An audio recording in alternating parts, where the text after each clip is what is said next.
Okay, so now you guys are continuing to build up. And then in 2004, you dropped your debut album, Straight Outta Cashville. Straight Outta Cashville. Debuted at number 3, ends up going platinum.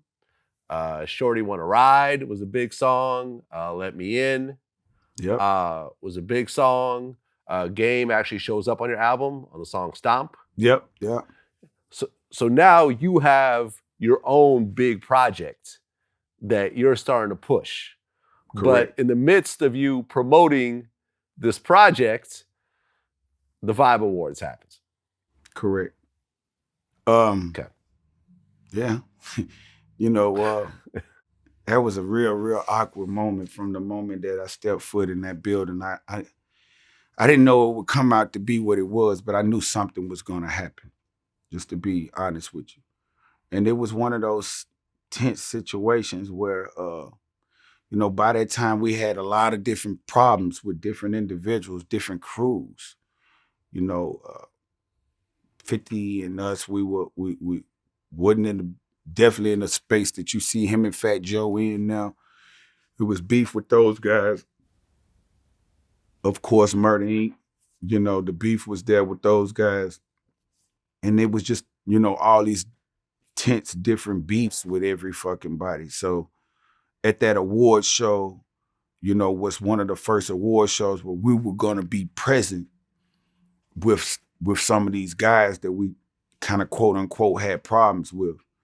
And I felt it would be a problem the moment that the producer of the show actually brought back the seating arrangements and showed us where we would be sitting at. And I took it back to 50, was like, look, check this out, Phil. They got us sitting right here, but then look at who's all around us. You got,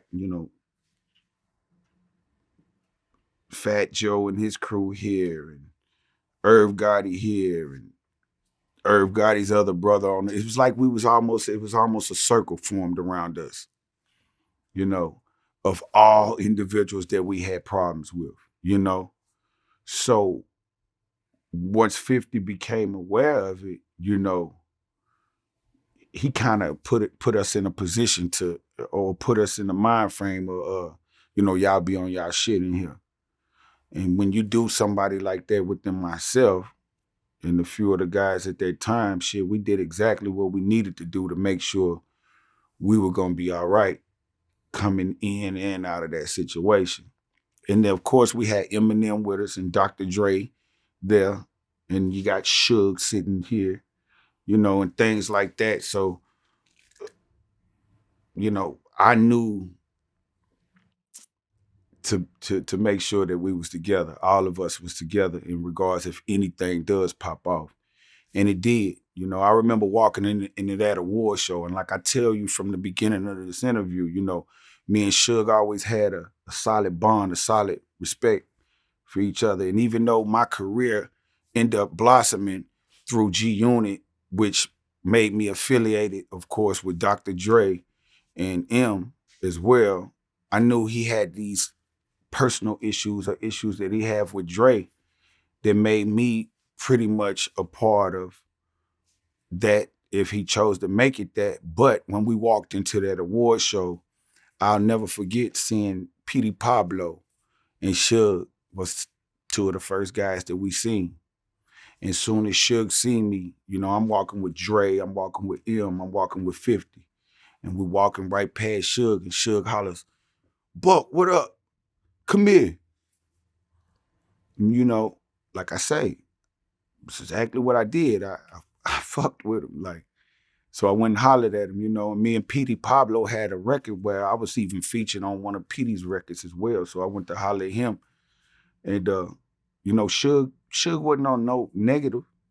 He was just basically hollering, saying, "What up?" And once I went over and hollered at him and shit, I dapped up and shit, and let me know, "Man, I see you. I'm proud of you," and, things like that.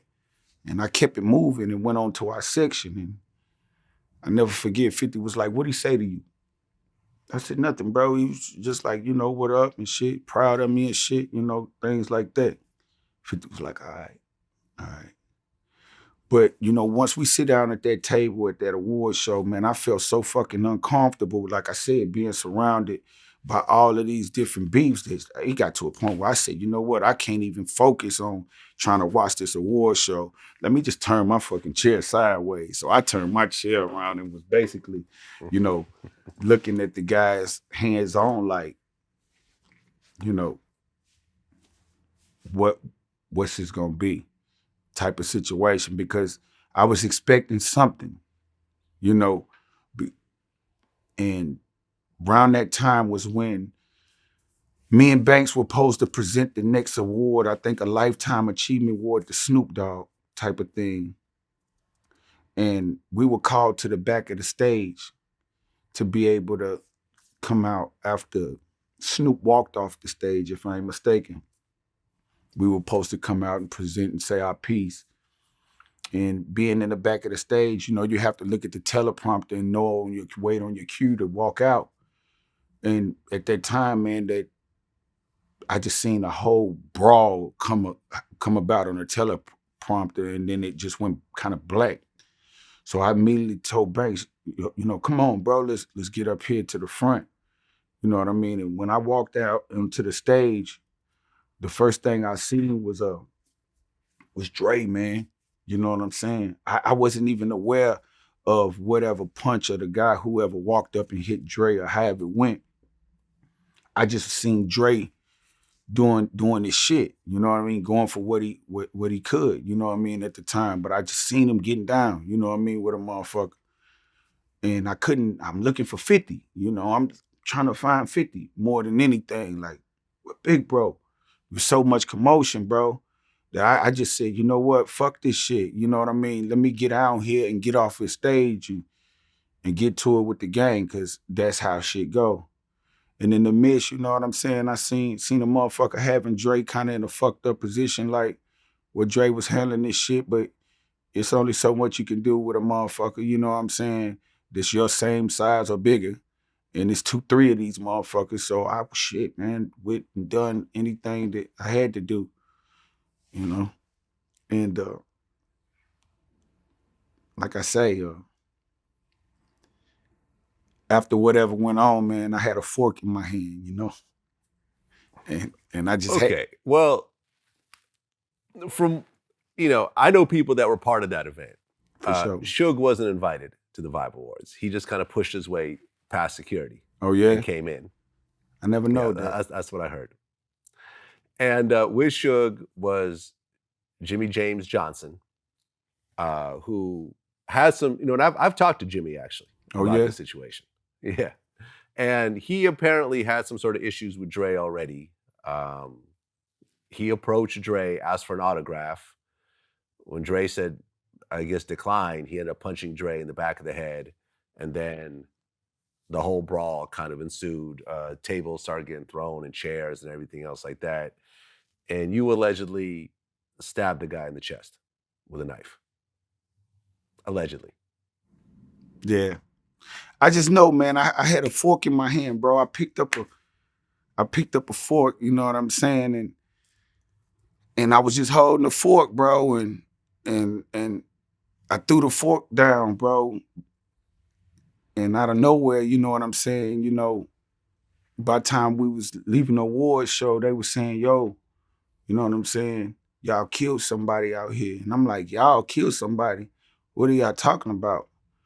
And they was like, yeah, bro, one of the G Unit members killed somebody, or G whoop de whoop. And I'm like, nah, bro.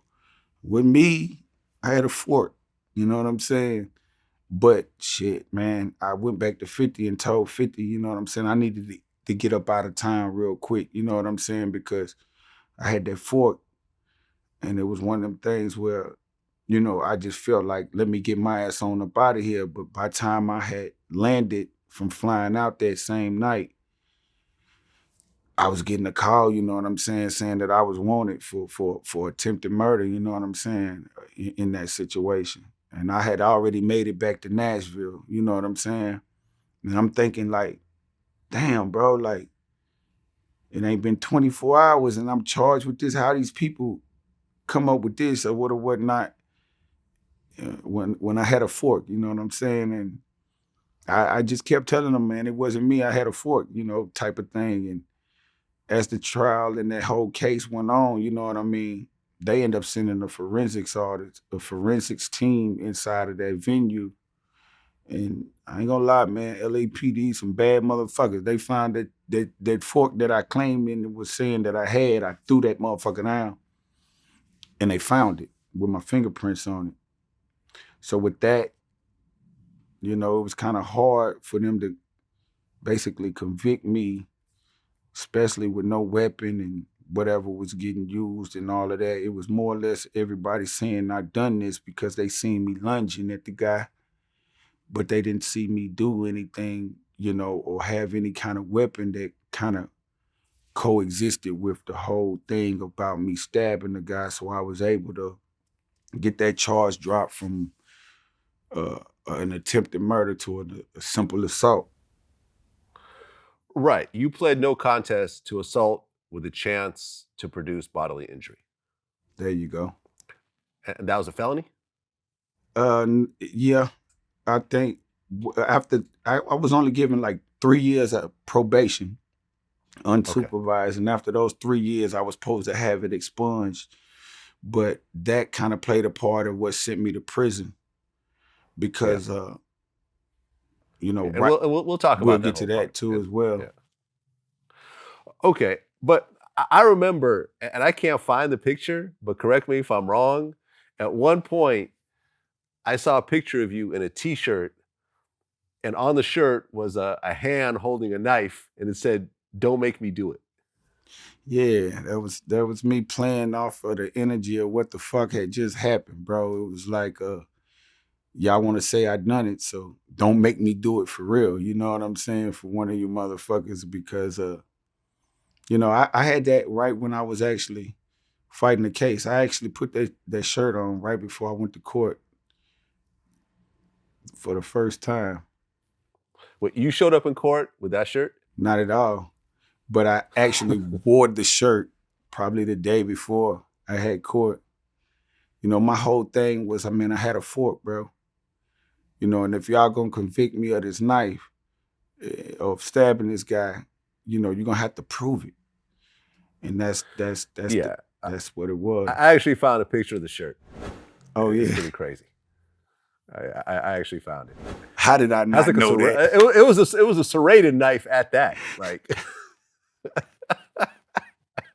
you're crazy, man. No, all right, you crazy. Wow, bro.